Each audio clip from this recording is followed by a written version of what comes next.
How to adjust automatic wing mirrors. On the driver's side door panels you will find the buttons with the letter L and R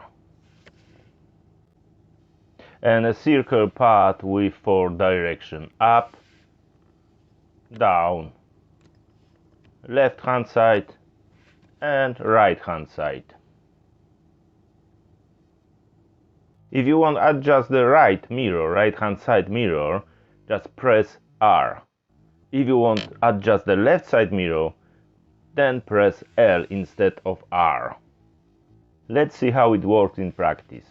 When I press up arrow, then the outside wing mirror going up, down and going down. And exactly the same with the left side wing mirror and the right side wing mirror.